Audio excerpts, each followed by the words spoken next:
screen.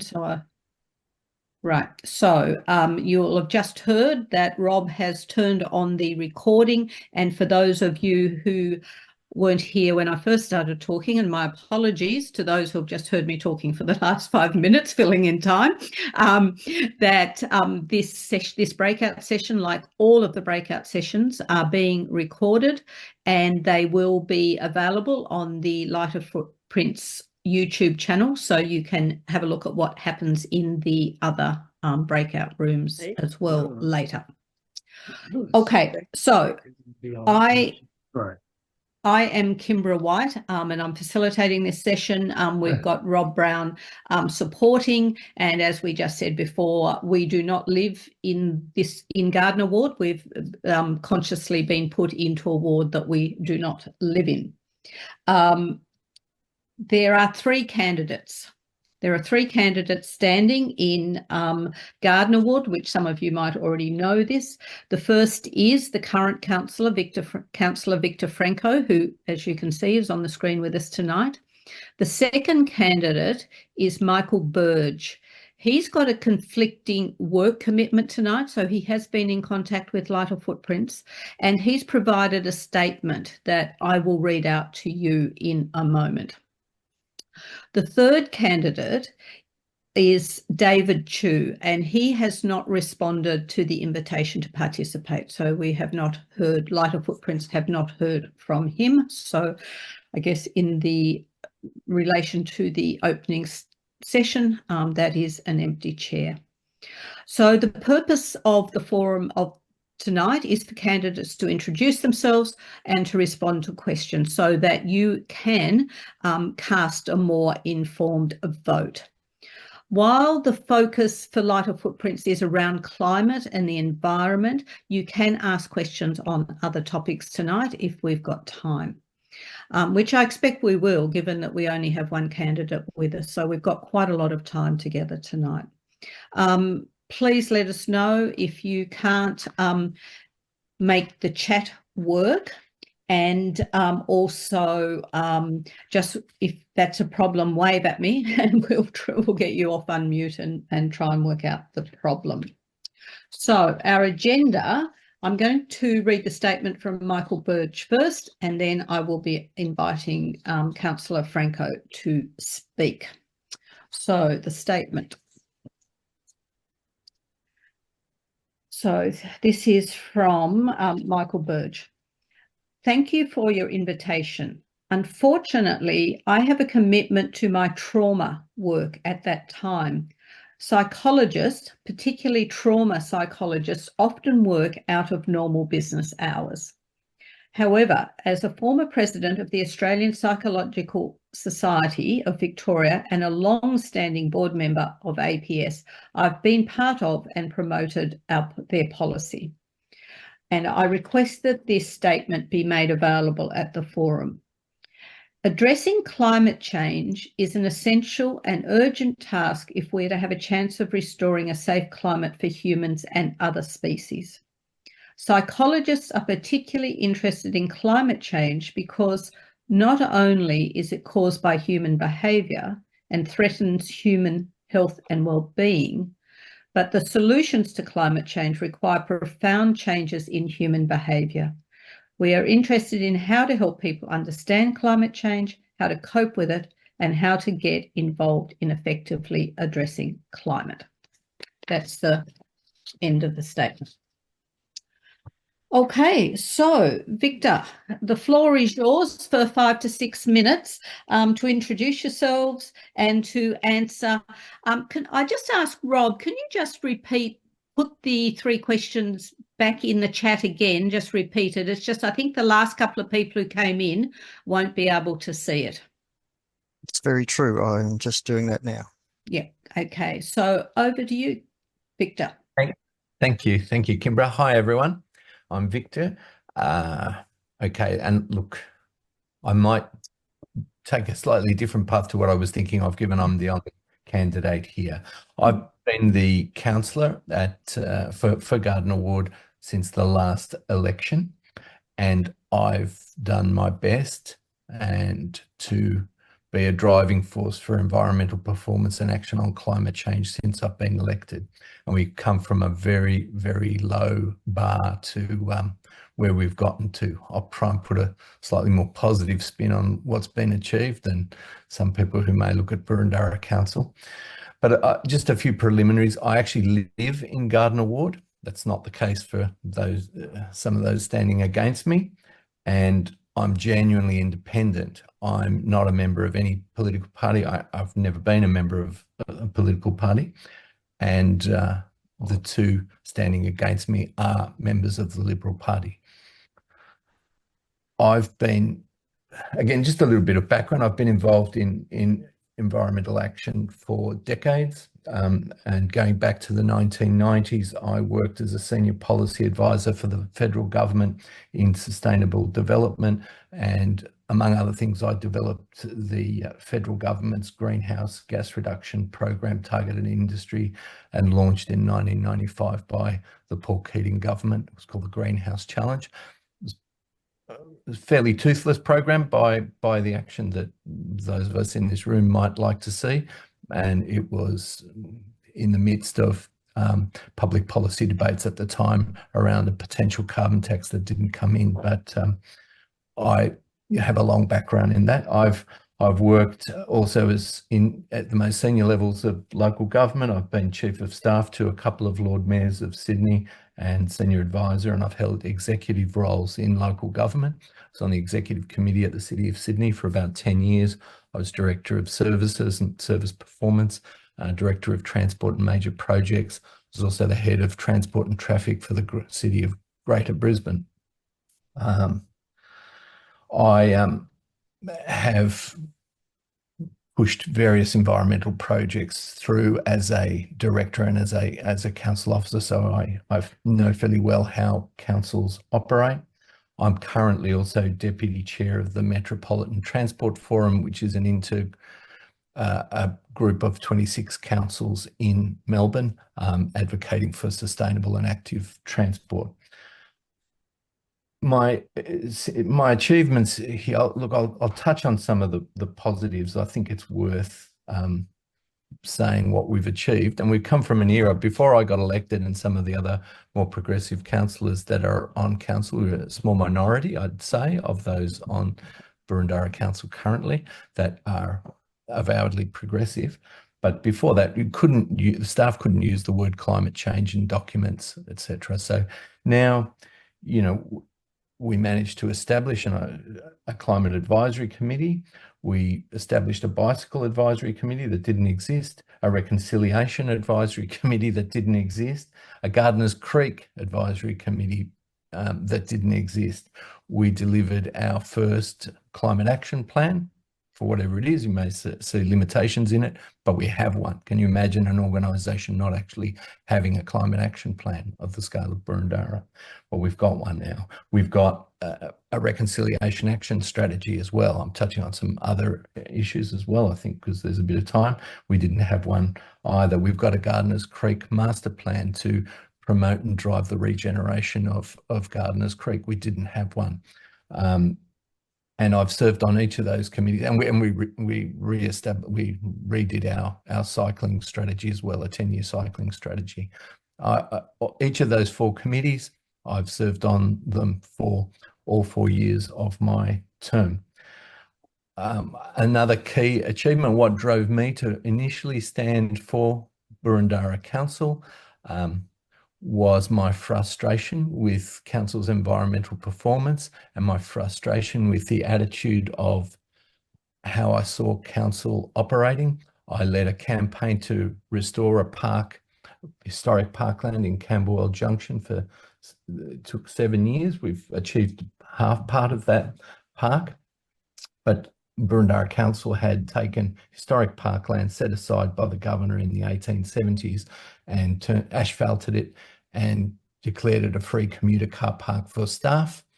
And Boroondara Council still gives staff a little sticker to put on, and councillors. I've got one, but I've never put it on my car, a sticker to avoid the parking restrictions and not be fined on our private cars. and we used what was historic parkland as a free parking lot, and council staff called it their Western car park. We called it Camberwell Green, and I led that campaign. I was so frustrated by the attitude that, you know, had hundreds of kids and families within a walking distance with no green space, and, you know, it was seen as preferable to encourage staff to use public land to commute freely to work. Councillor Franco, I know we do only have you in the room, and I do understand you wanting to talk about the achievements. You did start to go on to the main reasons for standing for council the first time. Perhaps you could, and I'm happy to come back to those achievements later, but I really would like to hear the reasons for standing for council again. Okay. What you're wanting to do, and those 3 questions, and we can come back to achievements later. You know, I think we've had a fair go on those. All right. No, good. Look, absolutely. Should councillors play a more significant leadership role in the community? Absolutely. And I think we've done an okay job, but I don't think we've done enough as a council with conviction. And I want to contribute to that. Look, for example, I mean, Q Recreation Centre and the fact that it lacks gas is an example. I think we could do things like establishing, some of the initiatives that I think are really important. We could make climate part of the KPIs and the job description of every manager and senior manager and the CEO. That's not the case at the moment, and I did this when I was in Sydney as Director of Services. It's a pretty standard thing. It happens with OH&S and other initiatives.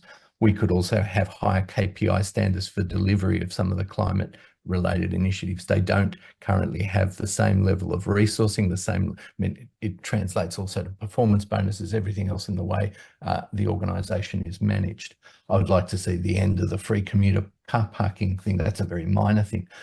Other examples, we could review parking rates in Camberwell Junction. This is not something that's often spoken about in environmental forums, but we currently have a system. Camberwell Junction is going to be a fairly large town centre, and we have a reverse way of looking at it. We have minimum car parking rates that we expect developers to provide, not maximum. This adds to the cost of housing, but it also breeds a reliance on cars in a way that's unsustainable on private transport. I can go into detail about why our planning policies are reverse to what other more leading cities do, but they're actually directly the opposite.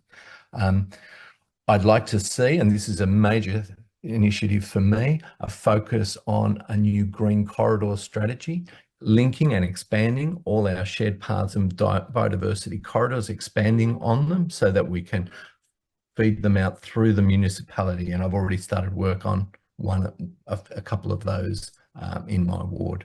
But I think we could have a much broader strategy that ties recreational walking routes as well as our biodiversity corridors. And there's great scope to expand on that. I think we should also progressively reduce asphalt and replace it with green space. There's a great opportunity in Camberwell, again, with Reserve Road to double the amount of green space, and we can repeat that in other locations. And that's a major initiative that I want to see, which is the completion of the Camberwell Green parkland. I also think there's scope for a much faster and rapid expansion of EV charging stations, not delivered by council, using private sector and going out to an EOI for private delivery of that. And I can go into details. The limited stations that we've delivered are owned and operated by council. I think it's very limited. It's got a very slow way of achieving a rapid rollout. Another major factor is reviewing our budget, and this can't be done by one councillor. Council's capital works budget is where a lot of our focus energy goes, and that capital works budget is made up of the overall values that 11 councillors bring. So some of us go in there and look at that capital works budget and despair a little bit in terms of what it reflects, because it reflects the values of the majority at all points in time. And perhaps at some point, if somebody wants to ask me on some of the battles over the budget, they happen all the time, and we can only achieve more progressive outcomes by electing more progressive councillors. Yep. Should I look at some of the other community engagement? Okay, and perhaps the because we have we're up to about 10 minutes now. What about the third question about community engagement? And you've raised a lot of issues about potential initiatives, and we'll come back to those. I expect people will want to have questions about those. That's great. The third question was about community engagement.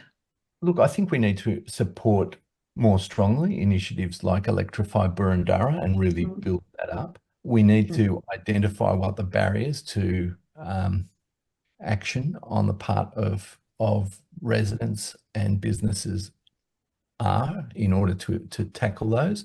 I'm not it's an area where I personally don't have strength, and I'd welcome feedback from members in this room and from members of the community, but how to best engage is a challenging one for me, and so I'm not going to.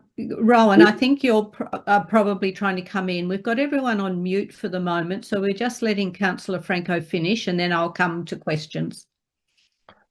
There are some initiatives that we've done a lot of pop-up shops and other stations and different ways of engaging at, whether it's at the farmers market or here or there. How effective some of those are, I mean, I think that we always need a diversity of measures to engage with the community, and we can keep building on those, but the ways that are most effective, I don't know. I mean, we developed recently something that I pushed for very strongly, which was a design excellence guide for new residential developments to enhance environmental performance of new buildings, new homes. And that's on the website. It's a tool, but how widely is it disseminated? I'm very pleased that we've finally gotten there. That was an election commitment for me at the last election. But again, how do we get that out there? Yeah. Okay, thank you. I think you've raised a lot of things that we could discuss, and we've got a good hour, so we can have, quite a good discussion here, I think, tonight. I'm going to suggest that people haven't been rapidly putting questions into chat. I can't see any, so I'm going to just suggest, because we are a small group and this can be a bit more informal, Rob, are the microphones muted by you, or are they muted by people individually? I should unmute myself to be able to answer that. Yeah, because I think it would be nice if people just wanted, let's just do this very informally. Wave your hand at me, tell me you've got a question, and we'll go to you, and we can be off mute. It does look like people can unmute themselves at the moment. Okay, we'll go to Tony first and then to Rowan. So, Tony, you've got a question? Yes, I got a letter from the Mayor about a week ago concerning the state government's requirements to double the urban density in Boroondara. What would your approach to that be? I mean, it's a bit dictatorial, but putting the dictatorial nature of the thing aside, what would your thoughts on that be? So can we just have Victor, in answering, can you just give us a one sentence intro about what that issue is? The state government has announced a major increase in density and development of Camberwell Junction and the surrounding suburbs. We're talking a 90% increase in population in the catchment. So it's massive, and it's part of the government's housing strategy push. It impacts on a segment of Gardiner Ward, only a smaller segment of Gardiner Ward directly, but it's a big issue here in Boroondara. The Camberwell Junction, the commercial centre of Camberwell Junction, does need to be addressed, and there is opportunity to increase to have high rise there, and Boroondara Council has released a high rise plan for Camberwell Junction, the core commercial part of the junction. I've supported the That all councillors have supported that. I have, with limitations, and I'll come to some of the limitations around that. And the state government has adopted that. But the state government in mid-August announced that 3 to 6 story buildings would be built on low density, single dwelling, leafy streets all the way up to Toorak Road. And there isn't much logic in what's been done. It is quite extraordinary. There's very limited consultation. I mean, it's the consultation is so limited, it's beyond belief. And we received even some additional major package of town planning documents with major significance and consequences. We're given 9 days as a council to comment on them. I mean, it's extraordinary. And look, the government, the Victorian Labor government is going very hard on their housing push, but it doesn't, I'm not supportive of what's proposed for the residential streets. It's not right, and it's ill thought through. If the government wants to have 6-story, and I understand that they'll want 6-story, 3 to 6-story apartments in certain locations, they could come to council and say, and this is what we're saying, come to us and ask us where they'd be better, around train stations, around transport corridors, major roads with public transport, not in residential streets, 1.5 kilometres away, quiet residential streets with very limited public transport, where the housing is completely different. And of that catchment, 50% of it almost is in heritage overlay precincts. So it doesn't make a lot of sense what's been proposed. The state government, the minister has said she will, the Minister for Planning, Sonia Kilkenny, has said she will make a final decision by the end of the year. I'm still hopeful. I mean, we've got the federal, Monique Ryan at federal level saying it's not a good plan. We've got state MP saying it's not a good plan. It's crazy. We've got all the councillors saying it's not a good plan. Do the tour of the Camberwell Junction and come back to us and talk to us about this. Okay. Yeah, okay, let's hold it there, Victor, and we might try and go a little quicker. I'm not sure how many questions we've got here, but we do want to allow everyone to ask one if they've got one. So we're going to go to Rowan next. Yeah, look, I just wanted to ask, there's a couple of questions. We talked about the budget, capital works budget being underspent by 10 million and having a carry forward of 3 financial years.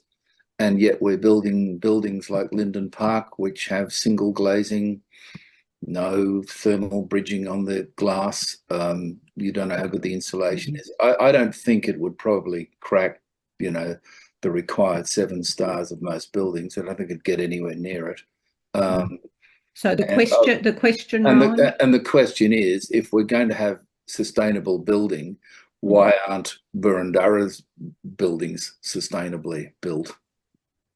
Great, thank you, Victor. Brilliant question.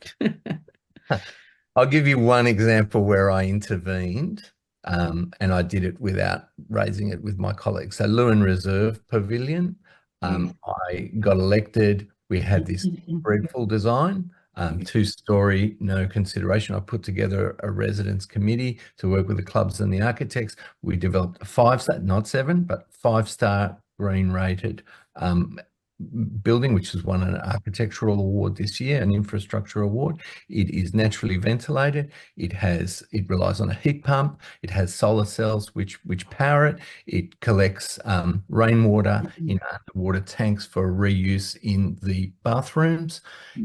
It's gone under the radar, but what did I do? I think if I had raised it in council, what I was doing, I'm going to speak fairly openly here, it would have raised alarm bells. Yeah. I think the question is from Rowan is, what's stopping that happening for all of the buildings in Boroondara, or what needs to happen to make it happen for all of the buildings in Boroondara? Well, I'm just referring to public realm, which is the buildings we control. Obviously, with private buildings, it's a completely different. Yeah, I mean, sorry, the full council, full council buildings. There are councillors who don't have much regard for environmental causes. I'm just be blunt about it. Every time there are culture wars. When we sit to discuss the budget, when we sit to deal with things, there are certain buzzwords you'll hear, and there's a battle that goes on. Greenwash. And, sounds good. Yeah. Oh, it's not even greenwash. I mean, I've got to be careful what I say, but even there's a hostility. If I get a cycling initiative in the budget, or an active transport initiative in the budget, there will be colleagues who will immediately think, well, how can we kill that? A waste of money. So we've got a sustainable buildings policy. It needs to be, it's a beautiful question, because I didn't mention it, but we need to revisit that policy, put it out for public comment. We should probably put it in the next climate action plan. Now, as you're asking me, it's just, here's an answer of something for the next climate action plan. Get our sustainable buildings policy, put it out for review and public comment, and change it. So when we're building new structures, we're not going to get, gas powered swimming pools and single glazed. Okay, before we go on, Rowan, we can come back to you, but let's just check with whether there's anyone else that's sitting there on mute that would like to ask a question. Just wave at me from your... I'll put mine back on. Yeah, no, that's okay. We look like we're sitting back enjoying ourselves in our lounge room. So is there anything else? Lisa, Peter? Oh, here we go. Sandra, what would you like to ask? If you could unmute yourself.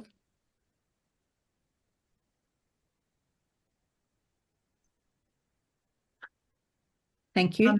I attended the meeting with Philip Storer, the CEO, and I think it was Rob Scott, Director of Urban Planning.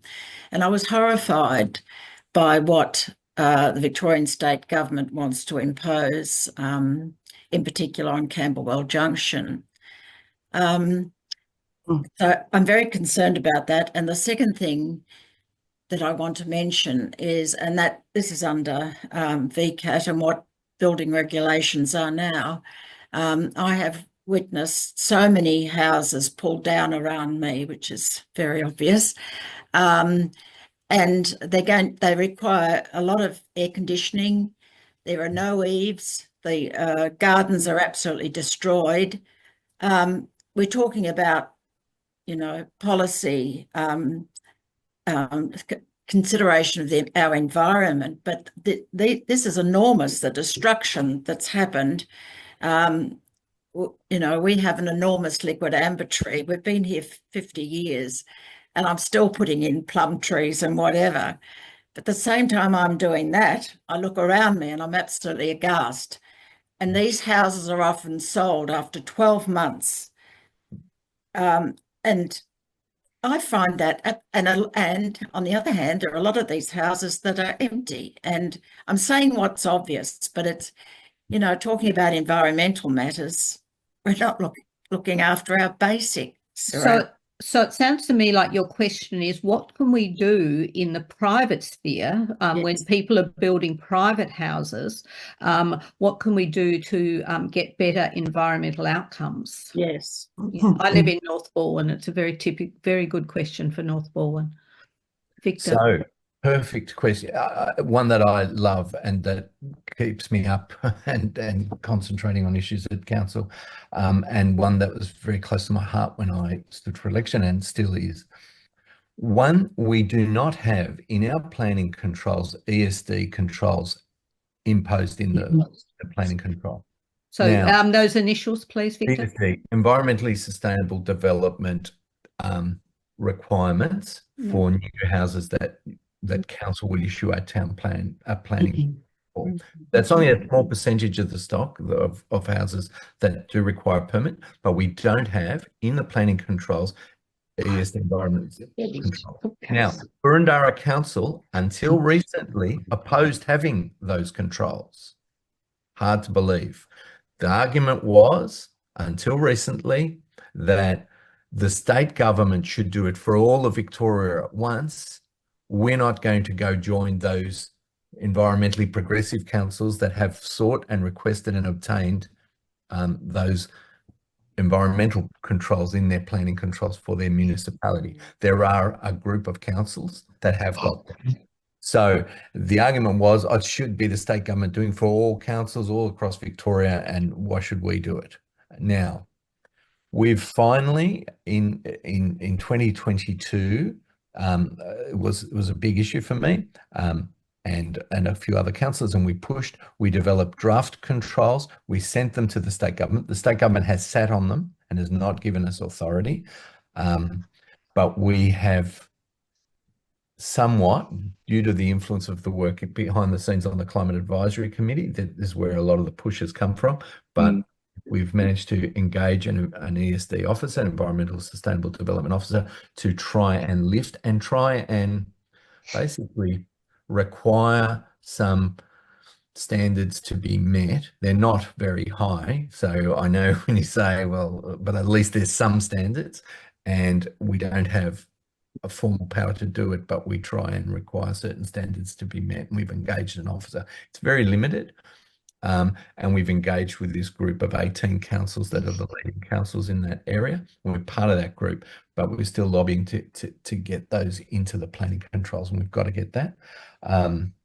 We developed, that I mentioned before, the Design Excellence Guideline that looks at basic issues like having eaves on all the windows, avoiding, glazing to the west, and, encouraging. You don't do that. You don't glaze to the west. It's insane. There's no thought. You still see stuff going up. It's dreadful. It's dreadful, and it's totally dependent on energy to ventilate. It's the brand new Rathmines Road Pavilion has got single glazing to the south. Yeah. It's just it's so painful. It's so Melbourne heat loss. Hello. Yeah. So yes, I think some of these basic things that we could do are very obvious. Can I just check with anyone else? Lisa, Peter, George, Bruce, ratepayer. I'm feeling like ratepayer's got a very clean kitchen. Peter first, though. I definitely have.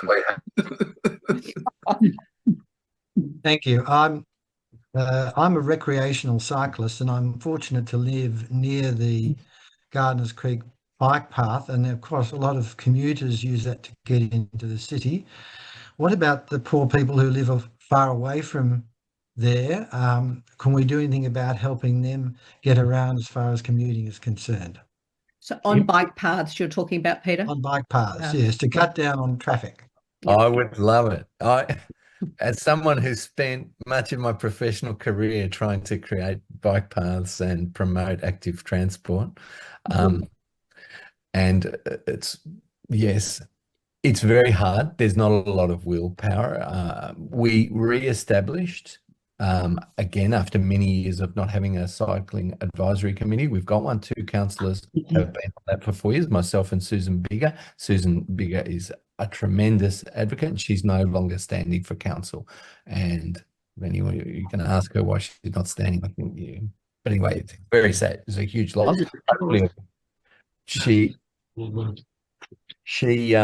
We just the 2 of us participated for 4 years. We brought the Boroondara Bicycle User Group into the forum, and look, I'll give you an example. One topic that came up, this is probably an aside, but it's worth knowing. We got many requests to have external experts on our Climate Advisory Committee, and we had massive row internally about whether or not we would allow external experts to Council's Advisory Committee. And in the end, the answer was no.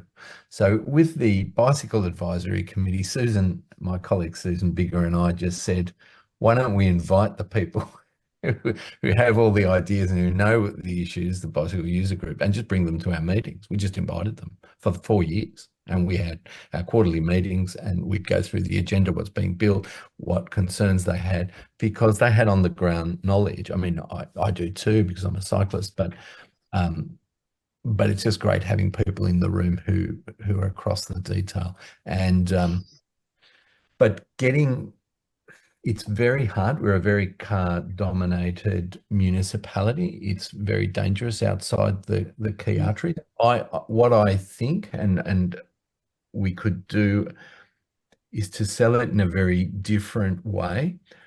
All our shared path planning is in our bicycle strategy. And so what happens, many people hear, oh, bicycle strategy, well, I'm not interested in that. If we actually create it as a green corridor strategy, where it's shared paths, it's walking trails, sometimes they're going to be separated, and we combine biodiversity corridors along there as well, we can create a very different vision that might be more embraced by a wider group of councillors and members of the public as well. Because it's very hard. I get more complaints about cycling than I do from cyclists saying, can you do more? I just get the complaints about all the commuter cyclists in their Lycra going at 50 kilometres an hour or whatever along Gardiner's. Thank you. Ratepayer, sorry to call you ratepayer, it's just what's on your screen. Were you wanting to ask something earlier? I need you to unmute. Yes. Yeah, it was about bike paths, actually, so I was quite interested in that. I am a cyclist and I do cycle in Lycra, but I don't go as fast as many of them do. I'm interested in lighting, because some of the lighting along the bike paths in our ward is non-existent, or, I mean, parts of the bike path are lit and other parts are completely dark. So for commuters and for anyone who wants to jog early in the morning or late at night, for safety and security, and to encourage more people to jog, walk and cycle when it's not so light, you know, early in the morning and at night, it would be great to have more lighting. I don't know if that's something that the council can do. And the second thing would be wonderful, and which someone was hinting at, I think, is that, as the person said, we do have bike paths, but what about the roads at peak hour? I don't want to cycle on the roads around our area, but if there were more bike lanes dedicated, well, at least marked bike lanes, it would make it safer for cyclists to commute to work, school and everything. Any comment? Yes, I'd love to comment on this. Lighting on bike paths is something council can and does do, and we can do better. Along Gardiner's Creek, we did low scale environmentally lighting. I don't know if that's where you cycle, and we put in solar powered lighting in the Toorak Road and Burke Road tunnels, which were very excellent. And we put a mural in the Burke Road tunnel as well that I pushed with. It's really, so that had new lighting. So look, it's not huge, but I don't know if that's where you're referring to, but we could roll that out more extensively across our paths. So, yeah, it could be that it's not even our council. I just noticed that some parts of it were lit and others were completely pitch black, and I thought, this is not safe. I've got a good light, thank goodness, but otherwise, like, you couldn't see anything. It was pitch black at night. So anyway, it's patchy. It's not everywhere. It's patchy. It's not everywhere, and it can extend. I mean, I've pushed for a couple of locations for that trial in Gardiner's Creek. Bike paths on roads, yes. I've actually done it. I did it in Sydney, and I led the development of the program to create separated cycle paths, physically separated through the CBD of Sydney and surrounding inner city suburbs. And I was the director in charge, and I had an elected council and elected mayor, still the current mayor of Sydney, who was keen to do it, despite enormous backlash. I can't begin to tell you how enormous it was, and you see what happens to the city of Melbourne with the project they've done. There's never been an appetite to do it. At Boroondara, I'm keen to, but there are very few councillors.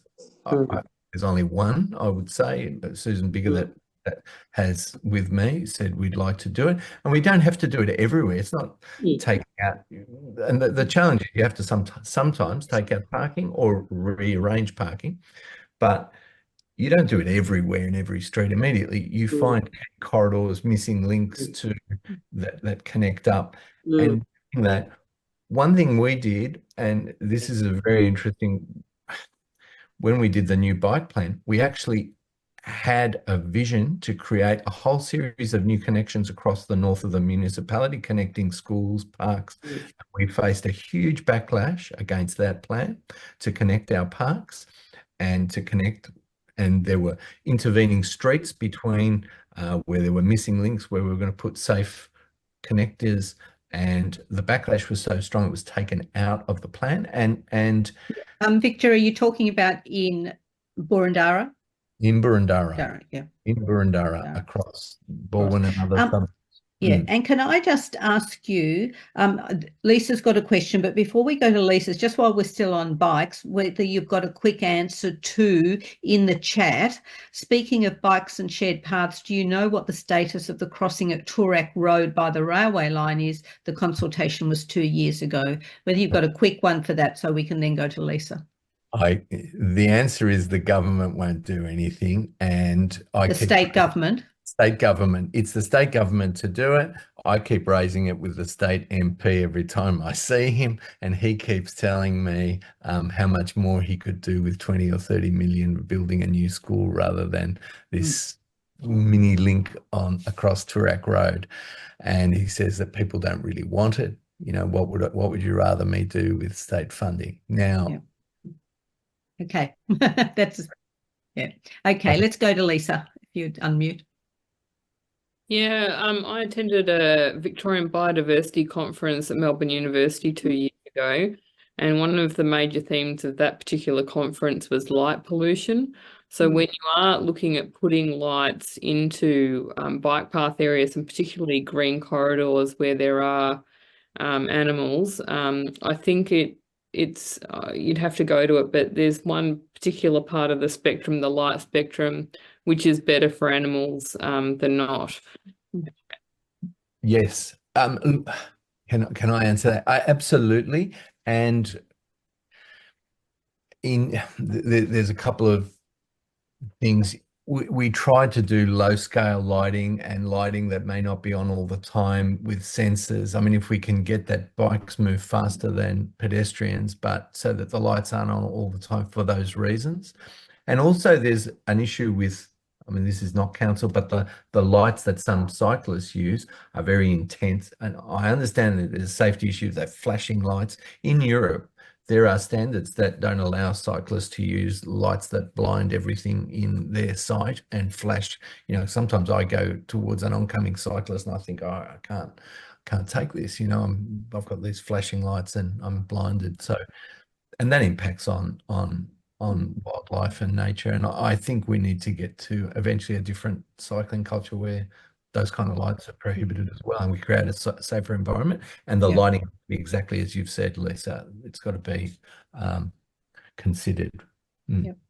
I just want to check whether there's anyone who hasn't asked a question yet that would like to before we go into any second questions. So that's Peter, George, Bruce, David.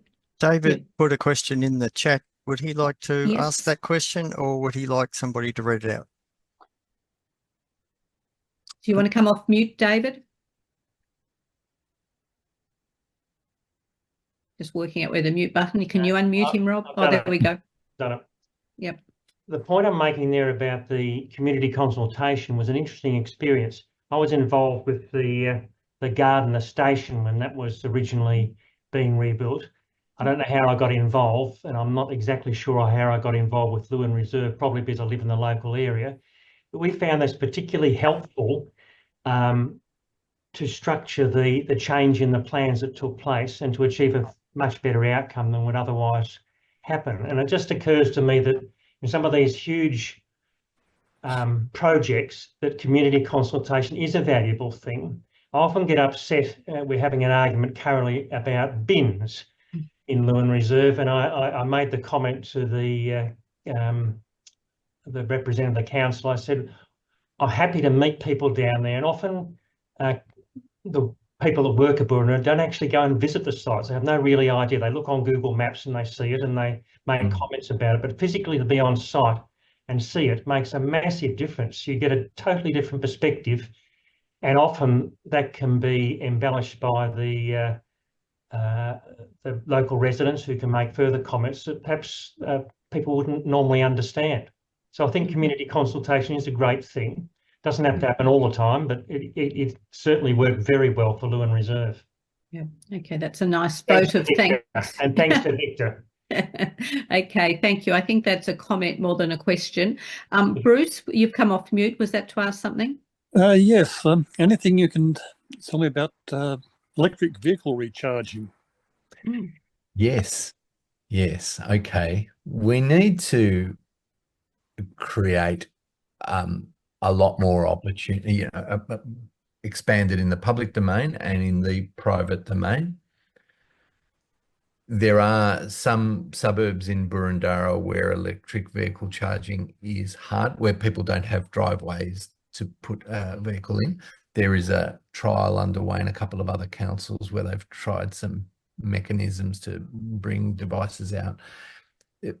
They're quite challenging, and I don't know what the answer for those locations are. I participated recently in I told you I was deputy chair of the Metropolitan Transport Forum. We held a session with inner council groups on best practice for EV charging in the public domain, and it was very interesting hearing some comments from a vast array of councils and their experience, and the planners and engineers involved in rolling out those stations. And some of the key takeaways were I thought really, really good. One, what people were saying, the council staff were saying, don't sweat too much about where, just go to all your car parks. And we've got councils have car parks around behind shopping centres, etc., all those off-road ones. Just put them in. Don't worry too much. Just get them out there and get them out there as quickly as possible. Another thing that came up, and I thought this was very interesting with various councils, they were saying, should councils own and operate the charges, or should we just get the private sector to operate them? And the feedback from those involved was, look, leave it to others. Don't buy them and try and manage them and maintain them, because then we have to buy the stations, we have to set the prices, we have to undertake maintenance on them. There are people who do that. We can simply go out and give the space over to somebody else at a fee. I mean, it could potentially even be a charge. Charging has to happen, but it's much quicker to roll out, a bit like car share. And I developed Sydney's first car share plan at the time. I mean, car share happens in the inner city suburbs here. We didn't go and buy cars and put them out, but we came up with a plan to roll out car share across the inner city. And it's a bit similar. We could do something like that. And I think we could go to an expression of interest and say, okay, we want some providers to provide charging stations. These are the locations, and you have to provide them not just in the lucrative spots, but in other places. If you get this spot, you also have to do these other ones and try and get a very quick rollout. Another thing on the pricing that came back was just make sure there is pricing and that it's not free, because otherwise, if you can charge at home, you can charge free at, outside somewhere else, you won't charge your own vehicle at home. So you've got to make it just a little bit more expensive than you would if you were charging at home. Pretty basic sort of concepts, but just getting it out there. And I think we could, with all council, we've only put some electric vehicle chargers in a couple of spots outside the Hawthorn Aquatic Centre, another one at Burwood, but we're doing it ourselves, and I think we should explore that opportunity to let other people put chargers in and get a much more rapid rollout. Okay, thank you. Are there any other questions? Looks like we might be getting to the end of questions. Yes, Tony. One more. Talking about energy and batteries and EV charging. There was a call at one point for community batteries to be installed. Has that one stalled as well, or is it still in the process? I don't think it's more than as far as I know, I don't think there's any action on it other than a discussion point. Yeah. It's something we could probably, I think community batteries are going to need council leadership potentially to make them happen. I think it's possibly more likely that neighbourhood batteries would be installed by the likes of the distributors that operate the poles and wires up and down the streets. That would make a little bit more of a sensible arrangement. I get a little bit involved in discussions on this sort of stuff, having a bit of an interest in it. So that's the view that I take, that would well supplement the solar panels that people are putting on their roofs, where in many cases they don't have their own battery. So they're the two options that I see for the government. And it's not a council thing, I don't think, but governments could provide some subsidy to home batteries or enable the distributors to start putting neighbourhood batteries in. I do think council would have a say in where the batteries get put, though. Possibly. Possibly. State utilities Okay. tell us often what they want to do with the land rather than, but we can try and influence. Yeah. Any other questions before we ask Victor for a final statement? We've still got another 20 minutes to run, and if you wish, I'll come to you in a minute, Rob. You are able to go to other rooms if you want to have a sticky beak at what's happening in some of the other rooms. So, Rob, was there something you were going to say? Yeah, it's actually a question, if I may, seeing the people of Gardiner have maybe run out of their questions. But I used to live in Gardiner for 30-something years, so I do have a bit of a tie to that area. My question, Victor, is about undergrounding of power to get rid of our poles and wires up and down the street, where it results in lots of trees being severely cut back and reduction in the foliage cover, the increase in the urban heat island effect from lack of shading, and you know, it's just a general eyesore to see trees hacked about like it does happen.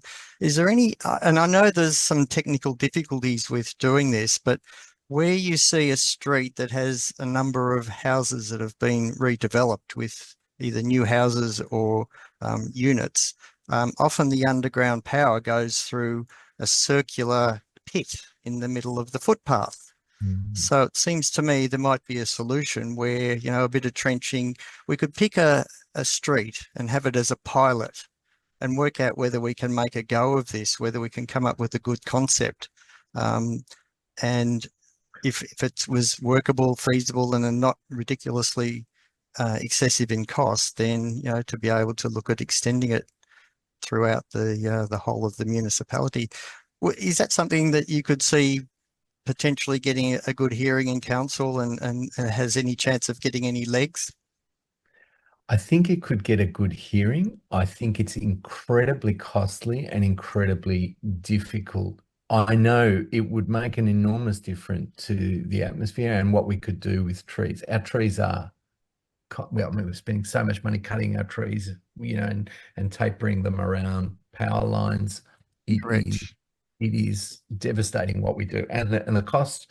And I've even raised with the director, and I'll answer this because I have a long background in this, but you know, the staff, the council officers responsible take very seriously their KPIs around pruning around power lines, because they say we don't want to end up in prison. So I wish they'd take their KPIs on other climate-related initiatives as seriously, but they do take that one, and they're out there trimming and cutting around. Now, there are a few streets in Boroondara that have underground power lines. I think I should know they're not in Boroondara. We did do in Boroondara a reduced trial, what's called aerial bundle cabling. So instead of multiple strands of all the electricity wires up, bringing them together into one tube and tied together, so that now the cost of that, and I wrote it up in one of my newsletters, I pushed for that, and it was exorbitant in cost. The difficulty is, the ultimate difficulty is the sheer cost of undergrounding and the difficulty of getting the utility companies to actually do it. In New South Wales, and I'll give an example where I was the director in charge of services at the time, I had and I lived in a suburb in Sydney that had all undergrounded power lines. It was superb. But the mayor at the time and the council said, let's put money into a program. The utility company there said if we paid, the council, the City of Sydney Council, paid 50% of the cost that they would underground. In 2 years of having about $1 million in my budget to contribute to undergrounding, I got zero. I mean, and constant meetings, trying to escalating it with CEOs and senior people. They just had no interest.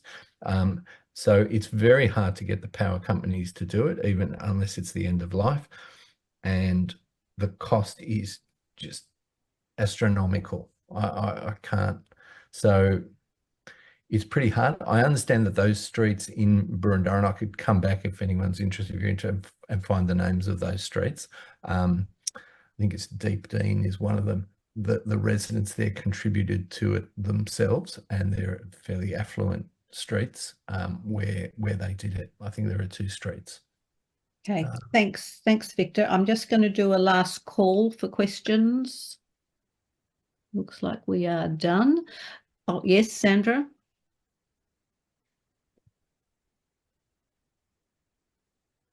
Just unmuting. She's trying to find that unmute button, I know. Rob might be able to help. Oh, there we go. Look, it's just perhaps it's a statement in a way, but I have a daughter who lives in Germany and has lived there for many years. Their recycling is much better than ours. Their bike lanes and how the bikes interact with cars is not a problem. And she has driven, I'm sorry, she's never driven. She's ridden to work to the centre of Frankfurt for years, all sorts of weather. And they're getting an electric car, not an Elon Musk one on principle, but they're getting an electric car, and she lives in a 4-story apartment. And so she talked to the other residents, and they've got garages downstairs, and they all agreed that they will get one too eventually. And it's all very amicable and works really well. And the other thing is that we've had solar panels for years and years and years. Our tariff has been reduced by the state government several times, but we can't really go for a storage battery. And I would just love it if there was one that near us that we could plug into. So just a comment. Okay. Looking at the 2 societies, there's no comparison. Yes, there's always something we can learn from somewhere else, isn't there? And and thank you to all of you, because it sounds like there are so many good ideas roaming around this particular group of people. Victor, just in a couple of minutes, is there any final comments, and then we'll go through a close? Look, I'll just end on that comment. I think it's worth touching on. Camberwell Junction is going to be rapidly transforming, and we have a chance to make it a bit more like that Germany example. At the moment, council released this high-rise plan for Camberwell Junction, but we didn't. We left the sloping car park in front of the Woolworths as a sloping car park in front of the Woolworths. There's no vision for creating a public plaza or something that with green spaces. I, along with other residents, pushed for a major new park in Camberwell Junction in the civic centre right near there. And we just had opposition from council. It's only been created in a limited way. I'm still pushing to create a major green space and that plaza. So there's no vision for that, even in council's own vision for Camberwell Junction. We need to create those public spaces and green spaces in the junction.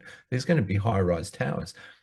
We need those planning controls that ensure that the buildings that go up are of high environmental performance. We need to ensure, I mentioned the car parking rates and why they were backwards. And I just want to explain it because I think it's really important to understand. We say that new buildings have to deliver a minimum amount of car parking. You can provide more car parking. But what does that mean in a built-up area with towers? That means those spiraling down car parks underground, more and more and more. And the next one, oh, you can provide more, spiral down more and more. And the next one, more and more and more. But this isn't an area where you want to encourage public transport, where you don't want cars and cars and cars. People will live there and say, well, I've got a high-speed train station, I've got other public transport, I can walk downstairs and do some shopping. I'm retired, I don't need a car. I could just easily go out to a cafe or to the shops and pick up something and come back home. And if I need to get somewhere, I've got that public transport. But if we, so cities like the city of Melbourne and the city of Sydney, albeit too late, you'll see those have minimums. You can provide close to zero car parking, but they reverse those policies very late in the day. We can do it now, and if you can actually make housing more affordable and more environmental and more sustainable by looking at various options, car share options, other cycling infrastructure that is safe and connected through those areas, and walking paths that are safe and connected. I mean, if we do that, we can create a charming Camberwell Junction. Otherwise, we're going to get a nightmare. And I don't think even council has done the right thing. So that to me is concerning. So it's easy to blame the state government, but where is council's vision for the shared paths, the cycling, the environmental performance, the parks, the plazas? It's not there. Okay, so thank you, Councillor. Oh, George, can you come off unmute? You're just scraping in here. I just want to scrape in for half a minute.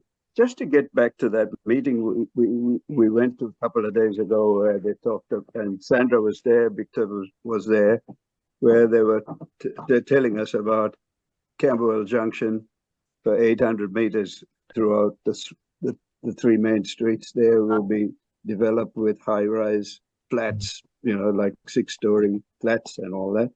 Well, all this is coming about because our population's increasing.